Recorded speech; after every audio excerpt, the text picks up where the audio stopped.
How to change your height in Roblox mobile. If you find this video helpful, be sure to drop a like and subscribe. Now it's very easy to go ahead and do this, and you're going to need R15 for this. So what you want to do is open up your Roblox application.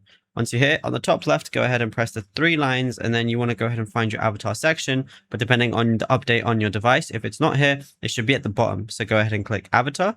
Now, once you're here, you're going to see a lot of different things.